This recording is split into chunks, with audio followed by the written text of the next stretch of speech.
السلام عليكم ورحمة الله وبركاته. مرحبا بكم أخواتي من جديد في قناتي وقناتكم مطبخي البسيط مع حليمة. نتمنى إن شاء الله أنني نلقاكم في أحسن الأحوال. شكرا بزاف للتتبع ديالكم القناة، شكرا بزاف للتشجيعات ديالكم. كنتمنى ان شاء الله انني نكون دائما عند حسن ديال الظن ديالكم ان شاء الله. اليوم غادي نوجدوا الكيك اليومي او الكيك العادي، هكذا يكون اقتصادي، يعني ما فيهش مقادير بزاف. غادي نوجدوه بالحامض، يعني الخليط الداخل غادي نديرو فيه الحامض وغادي ندير واحد الصوص هكذا كتكون خفيفه من الفوق. كنتمنى ان شاء الله انها تعجبكم، ونبداو ان شاء الله بالمقادير. هذا قبل المقادير البنات اللي اول مره كتصادفوا قناتي ما تنساوش تضغطوا على ابوني وكذلك على الجرس، هكذا ان شاء الله باش توصلوا دائما بجديد وصفاتي. وفي المقادير هنا كنحتاجو مبدئيا غنحط 2 كيسان ديال الفورص ممتاز خاص بالحلويات. هنا عندي كاس ديال الحليب، كاس ديال الزيت دائما بكاس العنبه، كاس ديال السكر سنيده، وكاس ديال عصير الحامض. هنا ممكن ديروا حتى عصير الليمون. عندي 4 ديال البيضات، واحد شويه ديال الملحه، وعندي هنا 2 ديال لي ساشي ديال خميره الحلويات من فئه ديال 8 غرام، يعني نحتاجو جوج، يعني 16 غرام. غادي ناخدو هنايا عندنا 4 ديال البيضات، غنزيدو عليهم داك القبيصه ديال الملحه، وغادي نزيدو السكر سنيده. كما العاده اي كيك في الاول كنبداو بالسكر وبالبيض هكذا وبشويه الملحه، ولا كانت الفاني ولا قشره الحامض، المهم داكشي اللي عندنا. غادي نحاول انني نخلط داك البيض والسكر هكذا باش يذوب ليا داك السكر، ومن بعد غادي نزيد الحليب والزيت. كاس ديال الزيت دائما كما كنقول لكم كنعبر بكاس ديال العنبه. هاد الكيسان هادو اللي كنحط راهم يعني نفس العبار ديال كاس ديال العنبه. غادي نعاود نخلط مزيان،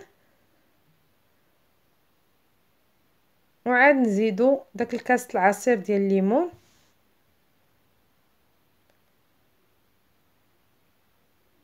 صافي ونخلطو مزيان باش تخلط لينا داك الزيت والحليب والعصير الليمون ولات الحامض، عصير الحامض.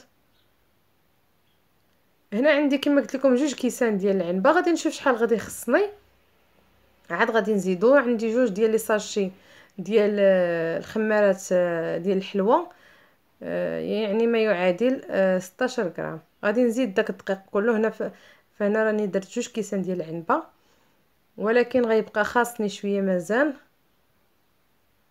غادي نخلطو هنا مزيان، عاد نزيدو شويه مازال ديال الدقيق.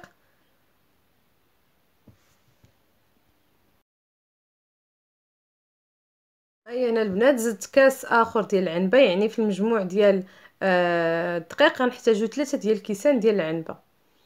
انا غنزيد واحد الكاس مازال وغادي نخلط مزيان. غادي نخلط مزيان صافي. ها الخليط ديالنا كيجي على هذا الشكل هذا،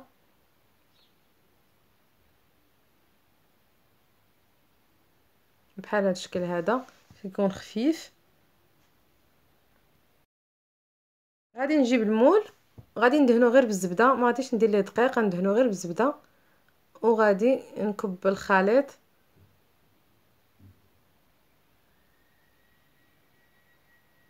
صافي. هاد الوقيته هذا راني شعلت الفران، يعني كيكون الفران هكذا على نار مهيله. ملي كنبغيو نحطو فيه الكيك راني كنقص ليه على اقصى درجه، يعني غيكون ادنى درجه، ماشي اقصى درجه، ادنى درجه، يعني يكون ناقص بزاف، ونخليه يطيب على خاطره. ناخذ نص كاس ديال الماء مع 4 كاس ديال عصير ديال الحامض. غادي نزيد عليه 2 معالق كبار ديال السكر كلاصي، وغادي نزيد عليه معلقه كبيره ديال لا كريم باتيسير غبره. اللي ما عندوش غادي يضيف غير معلقه كبيره ديال النشا ديال اللي هي مايزينا صافي. وغادي ندير واحد الساشيه د الفاني.